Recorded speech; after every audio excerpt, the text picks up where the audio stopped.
देशोत्तर news channel में आपका स्वागत है। इस वक्त की बड़ी खबर गोहाना से सामने आ रही है। गोहाना में आज एसडीएम कार्यालय के बाहर किसानों का हल्ला बोल किया गया।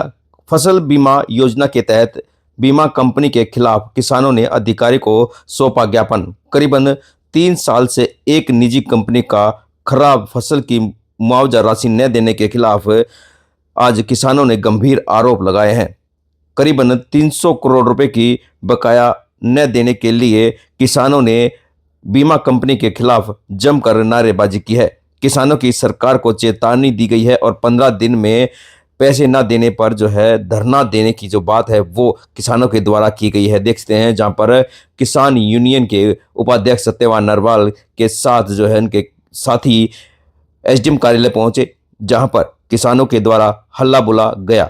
सरकार के खिलाफ व बीमा कंपनी के खिलाफ जमकर नारेबाजी करते हुए किसान नजर आए और उसके बाद जो है एसडीएम गोहाना को इसका एक ज्ञापन भी बनाया गया और एसडीएम को ज्ञापन सौंपने का जो काम है वो किसानों के द्वारा किया गया है। देखते हैं बकायदा जो है किसान जो है एसडीएम कार्यालय के बाहर नारेबाजी करते हुए नजर आ रहे हैं। बता दें कि वर्ष 2021, 22 व 23 की जो खरीफ की फसल थी, जो कि फसल खराब होने के कारण जो है वह उनको नहीं मिल रही थी, उनका मुआवजा नहीं मिल रहा था, जिसको लेकर आज एसडीएम गोहाना के पास पहुंचे हैं और ज्ञापन देने का जो काम है वो किसानों के द्वारा किया गया है। देखते हैं बकायदा जो है एसडीएम को एक ज्ञापन देते हुए सत्यवान नरवाल नजर आ रहे हैं। सत्यवान जी, ज्ञापन दिया है। देखिए, जो आज ज्ञापन दिया गया है सुप्रीडेंट को यहाँ एसडीएम कार्यालय में, वो इसलिए दिया गया है कि किसानों के 2021 के खरीफ, 2022 के और 23 के खरीफ और रबी के 3 साल के वो पेंडिंग पैसा पड़ा है। रिलायंस बीमा कंपनी है, उसने किसानों के साथ फ्रॉड कर दिया है, कई तरह से फ्रॉड किए हैं। एक तो बहुत सारे किसानों को जिनकी फसल खराब हो गई थी, 1.5 साल के बाद जब उनका प्रीमियम वापस कर दिया, जबकि बीमा क्लेम देना चाहिए था बीमा कंपनी ने। और बार बार यहाँ इस विरोध को लेके यहाँ गोहाना एसडीएम कार्यालय में पीछे 200 दिन तक धरना चला। यहाँ से मुख्यमंत्री भी आए और मोहनलाल बड़ौली जी भी आए और आश्वासन दिया कि हम आपका पाई दिलवाएंगे, और लेकिन उन मुख्यमंत्री ने भी कार्रवाई की। लेकिन ये बीमा कंपनी, रिलायंस बीमा कंपनी इतनी बदमाश और झूठी कंपनी है, इनने सरकार को झूठे आंकड़े पेश कर दिए कि हमने किसानों को पेमेंट कर दिया, कोई बकाया नहीं है, जबकि हमारे पास सबूत के तौर पे बहुत सारी 3-4 मेल कर रखी हैं।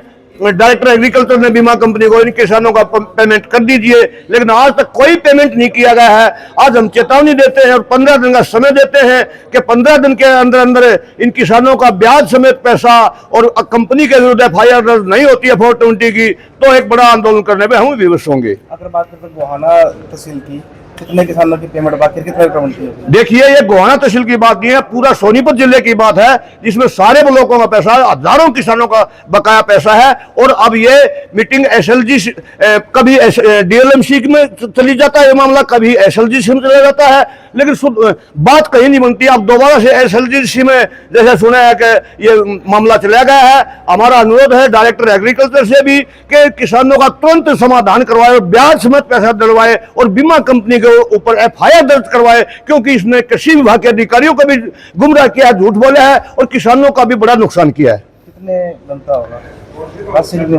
देखो, वो एग्जैक्ट राशि तो नहीं है, लेकिन ये करोड़ों में राशि बनती है, और करोड़ों रुपये जब बीमा कंपनी 4 साल से कुंडली मारे बैठी है तो इसका ब्याज ही बहुत बन जाता है।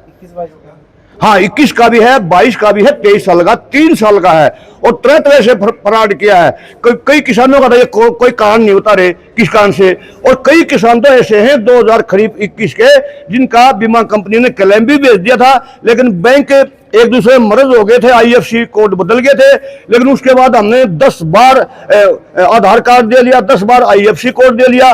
बीमा कंपनी को एक बहाना पा रहा, हमने तो कर दिया था वो ऐसे, यानी कि ये बिल्कुल फ्रॉड कर रही है, बिल्कुल गलत कर रही है। किसान मरने के लिए तैयार है, बीमा कंपनी और सरकार सोई बैठी है। ज्ञापन दिया है इनको। देखिए, 2021, 22, 23 3 साल का ये बीमा राशि है जो कि रिलायंस कंपनी के तहत उसने देनी है। और आपको बता दें कि सोनीपत जिले के 3300 किसान ऐसे हैं जिनमें राशि भटके जानी है, और लगभग 300 करोड़ के आसपास ये पैसा बैठता है। किसान बेचारा धरना लगा के पीछे 2 दिन धरना आया, तहसील के अंदर चला। उस टाइम पे खट्टर साहब भी आए थे, मोहन बडोली भी आए। कभी डीसी के मार्क कर दी जाती है, कभी एग्रीकल्चर मिनिस्टर को लागू को भेज दी जाती है, लेकिन किसान को पैसा अब तक नहीं मिला है। किसान बेचारा दर दर ठोकरे खा रहा है। आज इसको ज्ञापन सौंपा है। अब एग्रीकल्चर जो हमारा सबसे बड़ा अफसर है, उसने रिलायंस कंपनी को भेजा है। अगर जो जल्दी से जल्दी ये बीमा दे दे ठीक से, ना तो फिर दोबारा से ये बीमा के लिए हमें संघर्ष तैयार करेंगे।